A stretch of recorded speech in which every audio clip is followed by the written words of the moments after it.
haven't seen Cursed Hollow yet, and we haven't seen Braxis yet, so it's the first time that we have Well, one of my favorite things about Cursed Hollow is that if you have a strong early game and you're able to grab 3 tributes in a row and make an aggressive boss play with an aggressive Illidan maybe or an aggressive Tyrael composition, you can be quite deadly on this battleground. So this is a map where if you do want to bring the fight to your opponent, we could actually have it happen here for TheOne, and that's what I'm hoping for.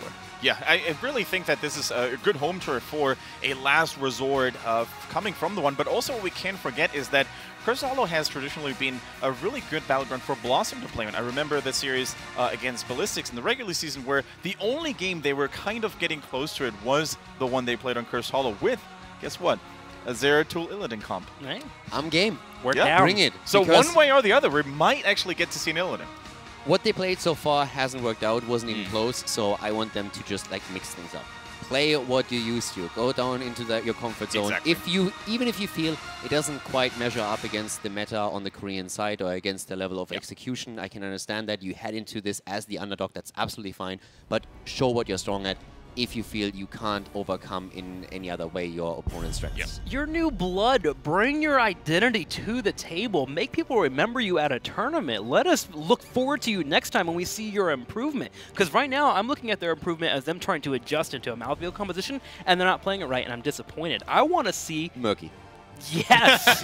Yes, thank you for finishing my thought, Caldor. Thank you. That is exactly what I want on a battleground where getting to the late game with Murky is going to be very difficult. Let's do that. Yes, please. All right. I mean, I'm totally down with you on that train. Maybe not necessarily on the Murky, but definitely to put on a show here. Go down guns blazing or just make the miracle happen after all by picking something that is going to confuse and going to throw off BlossoM, because the standard meta, as you will, the standard tournament meta is not going to work out at this level where the skill cap is a little bit too apparent. They're thinking about their ban here.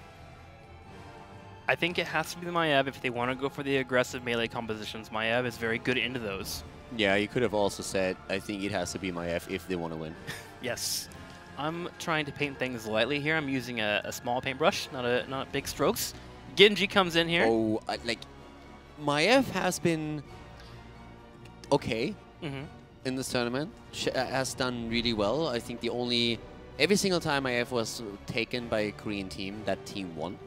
So, okay, if they want to let Maiev through, at least do what they're doing right now. Ban Tyrael out. Okay, I can understand that. If you feel you can deal with Maiev alone, ban Tyrael and show us again that you have something prepared. They already tried a similar thing on the first map, but they let Tyrael through.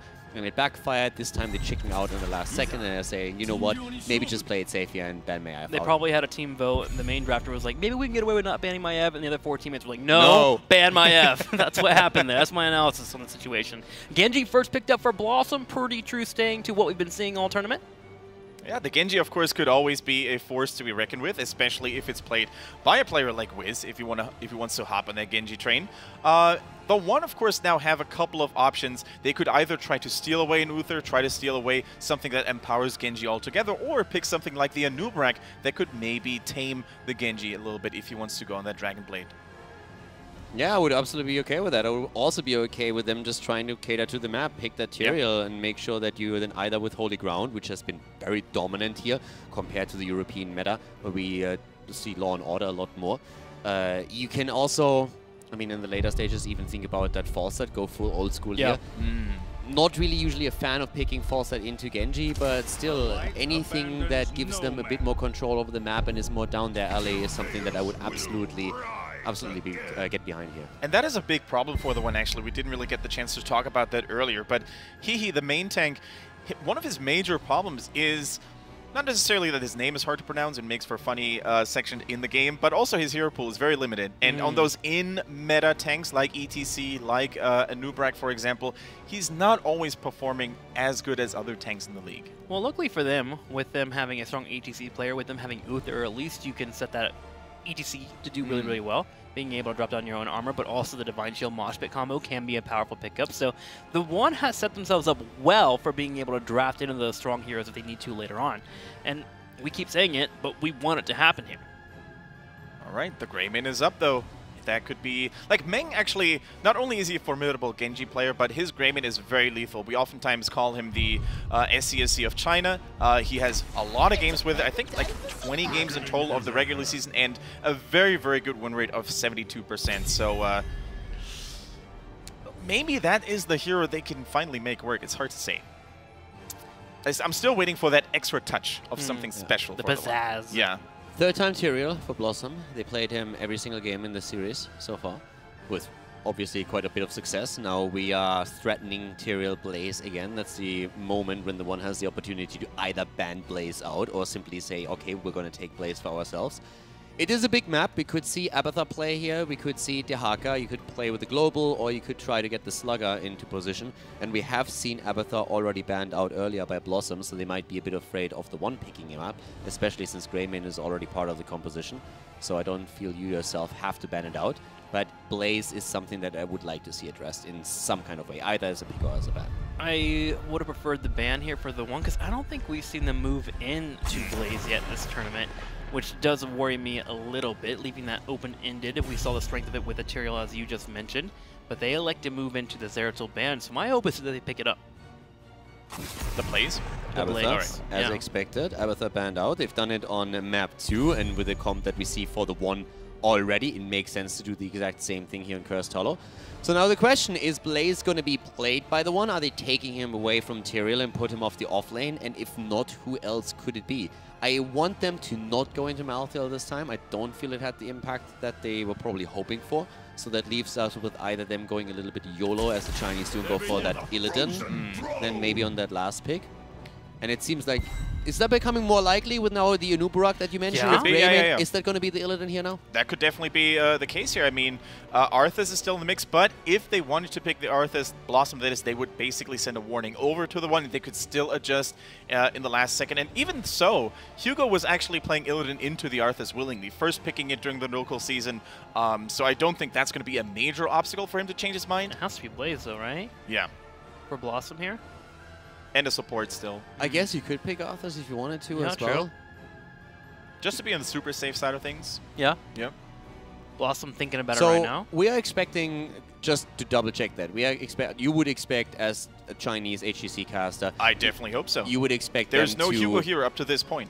Okay, Yeah. so very likely for him to go into an Illidan, which means that we have mainly a Nubarak as the frontline tank. Okay. Right. Just full aggression, go in. I mean, Leoric has seen a lot of play, even the Sonya, but those two heroes have become a rather rare sight in this tournament up to this point. Rega. Rhaegar for Dehaka. safety, Dehaka And coming now comes the in. big question, ladies and gentlemen. How much aggression do TheOne want to put into this? All right, everyone put your hands together, like that one thing called Bless RNG. Channel the fell energy and some of Caldor, the do Illidan. it. You're not putting your hands together. Yeah, okay. Kendrick, okay, our hands are together. We are looking up into the sky, and we are hoping the Illidan gods The Lord of Hate. will Feel give us the Lord of hatred Hate. of 10,000 Hero League games. We want it for TheOne. This is the best thing for them. We believe in them. Everyone say amen? Amen. 10,001 years. That's the hatred we're channeling right now. There Okay. you go. It's not a bit much. We Hey, got it! woo, we did it! All right. Gosh, we are powerful We casters. are on fire. That is, oh. Loving it. And that's how you interpret and analyze the Chinese meta. To be honest, there we go. I feel like a winner already. And well deserved. Can we just go? Like, it doesn't get any better. Yeah. Let's just face it. Even with Illidan, this is as good as it gets for us. Yeah, I'm pretty sure we don't need a post-draft discussion because we had the post-draft discussion during the entire pre-draft discussion of what we wanted, so we had to deliver there. All right, ladies and gentlemen, out there as well, and the gentleman on the desk here. That How felt good. Yeah. It felt good. Did it? How confident are you in that Illidan pick? I'm not at all. No, they're going to lose. But it's awesome that we have him. Like, okay. Well, I'm waiting for you to be serious. you needed to say it, right? Making it so much harder right now. Now Calder is the bad guy. Don't stop. Trixler, how confident Okay. are you in that Illidan pick? Super confident. No. Let me get back to this, but just, hey, I'm just in serious mode again, okay? I actually think they have, I like the way that they're playing this. This is at least aggressive. I still think there are a lot of tools that BlossoM can use to absolutely shut it down. Isolation, sanctification. There's so much that they have. Junkrat. But I like what TheOne has because it has a clear line of thinking. It's like we dive in with the Anubarak, we use Illidan with the Hunt as well. We commit completely to it. Greymane follows it up, and then we try to burst the target away after using Cocoon on Rhaegar. I like that. It's old school. We've seen it in Europe. It works if you are aggressive. I feel this from everything that I expected from the Chinese, from everything that I expected from TheOne as a team, and from Hugo. I like this draft probably the most from all three, just because it's right down their alley. And the great thing about this draft, too, is if they do find momentum, they can run with it. With their ability to get a pick or two with that Illidan, Greymane, being able to find a target and destroy them, allows them to transition straight into a boss call post 5 minutes. And with a Scatter Arrow build coming in from the Hanzo, with the addition of Illidan and Greymane, they can do it at any point in this game if they find even a small amount of a lead. So TheOne will be looking for that small amount of lead as we head straight into the game, straight to landing for both of our teams. Yeah, and the one thing that I appreciate immediately as we're heading into that game is that when it comes down to Illidan, we see him also, right away from the get-go, bust out the Hero League build, going straight for unending hatred. Seasoned Marksman. Looking for those stacks, getting that extra damage in. It does indicate that he will be in the side lanes pretty often. Probably going to be a hunt gain from him. Typically, you see that immolation to help out with camps, and Hugo's actually going straight into the camps already. And this is kind of worrisome a little bit because you're wanting to stack that marksman stack, right? So you want to be in the lanes pretty often. Yeah, I feel they could have used Greymane for that. Yes, that would have been could've. my personal preference here, leaving Illidan on the lane, Greymane on the camp, so just switching the two of them out. So he's going to miss out on a few potential stacks for the unending hatred.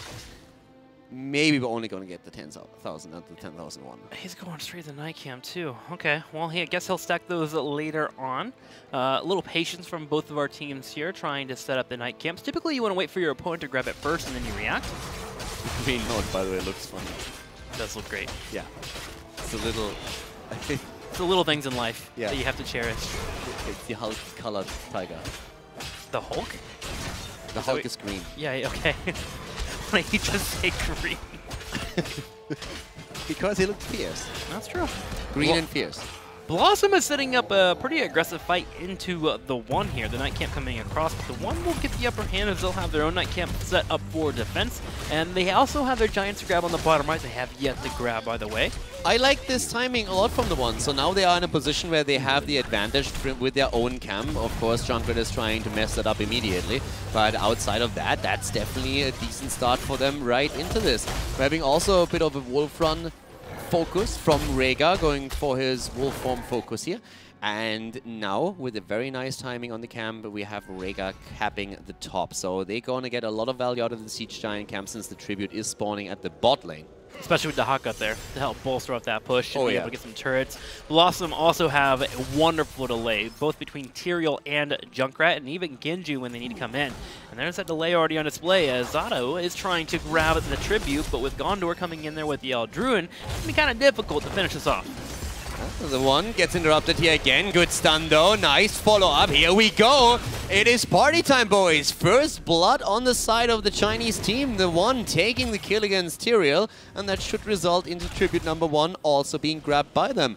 Now, of course, it was a bit of a calculated shenanigan play that we saw with the Haka up at the top, but still, Illidan is taking the lane here as well, so they're not losing out on too much. I like it. Especially with the Modern being in the middle too with the Junkrat. They knew 2 were away, so they went for the full aggression. Even if they didn't get the kill on Tyrael, getting him low and backing him away would have given him that Tribute. So TheOne, with a level 7 talent here over their opponent, a push in the bottom lane, and a Tribute on their side, they're in a pretty solid position. Meng, however, a little out of position, has taken some harassment, trying to get away, and even with a butt bite, still able to back up. Yeah, but Zato, he has his back here. Uther with his buddy, making sure that Greymane does not go down. And we have Hehe already at the side, trying to see if he can maybe set up a flank. But we have BlossoM sniffing it out, or at least rotating as a double, so Anubarak played it safe, moved back for now. But that's now the second Tribute. And we have teams starting to rotate in right away to fight for it. Now, this is an important time for TheOne. One, because they want to grab the Tribute and try to set themselves on a course to get a curse on the next Tribute afterwards. But secondly, that the boss is about to spawn in a couple of, well, 20 seconds here at 5 minutes. So if they can get a kill here or 2 on BlossoM and grab the tribute, they can also turn around and snap grab their boss because they have that scatter arrow build here for Hanzo. So a very important time for BlossoM to either decide not to die or to win a team fight. Yeah, and in the meantime, Illidan has now started to rotate also a lot more aggressively onto the lanes just so that he starts to get these unending hatred stacks. So we've been criticizing him a bit at the beginning when he prioritized camps quite heavily that Greymane could also have focused on, but right now it's time to get that damage in. And camps are starting up here, position at the front already. Gonda is moving in. Illidan is also starting to join up. A 5 versus 5 now as the backline is being attacked. And Modern is in trouble. And there it is, the kill against Junkrat. The one with the aggression. We were hoping for it, we were looking for it, we were now finally getting it. We're getting the aggression, and TheOne can grab some more here. Rhaegar goes in for an aggressive bite, and TheOne turns around and takes him out too. That is 2 takedowns. Level 9 up here for TheOne. They go towards their tribute. Everything is paying off here for TheOne. Illidan clearly their lord and savior. First ban if they lose this game, going into game number 4, calling it now. And here is where the payoff really does pay off. TheOne turns around with the scatter, but look at it just chunking down this boss. They're able to take it right away. BlossoM should be able to assume this is happening. They could start their own boss. The problem is it's too late at this point as TheOne has already cleared it out and they have level 10. And we've been talking about momentum, and here it is. So Illidan with 14 stacks on the unending hatred so far. Quest talents also progressing for especially Nuburak, who is currently attempting to get his Regeneration Master done. But while the boss has been taken by TheOne, the only thing that BlossoM can aim for is another Night Camp. TheOne continues to push in the top left corner. They can leave Illidan in a spot to double soak or even threaten taking the fort to the south side if BlossoM does not negotiate their resources well enough here to defend those 2 lanes pushing in. TheOne continuing this momentum that we were talking about. Do they continue to push forward for the keep wall, or do they pull back and look for a curse? It looks like it will be the latter. Yeah, it's time for a curse here, and BlossoM is about to hit their own level 10, so they can contest it if they want, but that also means that the boss will still do some damage to the top keep wall. Illidan has his pseudo-global now. We have the hunt, so he can move in whenever he wants to. And the target, the primary target in this case, could be Rhaegar if he's too far out. If not, it's always a good option to just cocoon Rhaegar and go for Junkrat in the meantime. Even a Genji that might dive too far as well. We'll watch TheOne here as they set up for the defense. BlossoM feeling a little bit more confident here with their level 10s and also understanding the pressure of this curse coming their way. Steps up to push in. Illidan is getting ready. He's moving in position into range for the hunt. Pressure on Hey. Needs to be careful. No cocoon used yet. Here they move. Cocoon is immediately being used. Ancestral comes through. Cocoon in this case on Tyrael actually. Nuburak in trouble. The sanctification is through. The Riptire rips him apart. Down goes Illidan. Down goes the Nuburak. And that is a double, a triple kill against TheOne as BlossoM turns up the heat. The song completely shutting down the aggression from TheOne. The cleanse into the Ancestor healing even early to make sure Junkrat can live through it. And then Tyrael coming out with the sanctification was just enough for BlossoM to finish up that fight. And this, kids, is why we usually cocoon the healer. That's why we take them out as soon as we can. And it felt like Nuburak was actually trying to get into position to do so, but couldn't quite get close enough. And Rhaegar dancing around the bushes too made it a bit difficult. Yeah. And TheOne just unable to finish up with that cocoon, went for Tyrael instead. I mean, Rhaegar, of course, knows exactly that he is a primary target in this situation. Either to be blown up if he's too far out, and if not, that cocoon can hit him. So he's going to be the one who will be extremely careful here. But we still have an advantage in experience for our Chinese team in red. TheOne has a half level until they hit level 13. We have still a boss on the map, and let's not forget that they still lead in tribute. So this is another opportunity for them to get the curse against BlossoM. And the good news is, too, they'll have heroics, a good 10 to 15 second window available to them over the Sanctification and Dragon Blade. So if they can force the fight right away, they should be in a pretty solid position here to put themselves in a spot to win this fight. BlossoM, on their hand, has to stay safe and poke. Also, stalling would work in their favor as well, because we have a camp pushing through the mid lane very aggressively. Oh, good point. Granted, Dehaka at the top lane is also accompanied by a Siege Giant camp. Illidan on 9 minutes in now completing his quest on level 1, so things are looking decent for the red team, and they get the curse. They get the curse. A cocoon comes out too. It's going to be on Genji. Hugo goes in for the fight, jumps straight on top of Modern, looks to focus him down. Cocoon gonna be already expiring here, so Sanctification will be coming out on the bottom side. And the song trying to dance away. He's able to pop on out, but Hugo, he gives chase. And they are all going in right now, and they have a very good shot at taking someone down here. I like the arrow, by the way, hitting the Cocoon just in time. Fantastic time there we saw there. The Haka is down. He's already eliminated. And they are moving past the fort. They want more in the mid lane. As already said earlier, we have one Knight Camp taking down the structures. The fort is going to fall. All three of them are going to fall. The question is, how much more can the one get? There's still a Divine Shield up. They jump on top of Genji. Dudu drops his deflect, is able to back up for now. Nasong also dropping off the heals. To keep is the next target here for Hugo. And Hugo is just absolutely on it right now. He is showing why he is known for his Illidan play.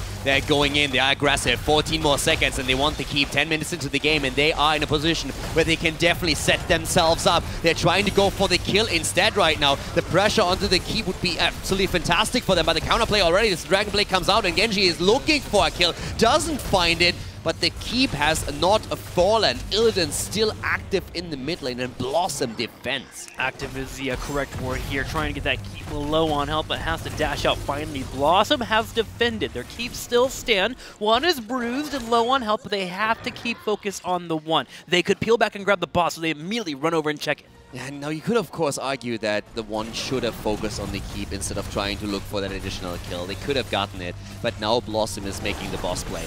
And the one is already a bit too late to really screw that successfully, so they are apparently absolutely happy to just sit tight, get 16 and then defend with the talent advantage against the pressure. Just too late on the rotation, but we also have up at the top lane now an attempt to get their own boss. And let's just face it, if you not only have Illidan, but you also have then Hanzo with a scatter build, you get that one pretty easily. And they'll take it pretty easily. That'll be pushing on the top lane, moving towards the keep, putting BlossoM in a spot where they have to play defensive. I want them to push. I want the one to simply ignore the boss at the bot lane, since it has to go through the fort and the keep, and say, you know what, we can push that 16 advantage with the boss, and we are going to make the play for the keep now. Well, so far it looks like they agree with you as they are posturing forward. They grab the Watchtower as well. A new Bracken crew are pushing in the middle lane, but should be grouping up the team soon, and they get aggressive. They move for the Giants as well, and BlossoM is not in a position to stop this. Yeah, they definitely are not. This is very worrisome for BlossoM, and currently this game is looking better than any that we've seen from the one against the Korean team, and this is an easy keep. This could be core if they play their cards right. I mean, it's looking like it. Look at this boss. It's still at 70%. The Giants are in the back line. Illidan, he's diving onto it. You have an Illidan, you have a Grey main. I mean, it doesn't get any better than that, and they are moving in for it as we speak. The boss is on it, but it's an early boss, so it didn't scale properly, but damage is in. Reptile moving in, trying to go onto Hugo. The Cocoon is already on the ground, but this core is falling, and the one are moving in to take a game of Team BlossoM and put their name onto the scoreboard. The one brings their identity and finally shows it here in game number 3, and they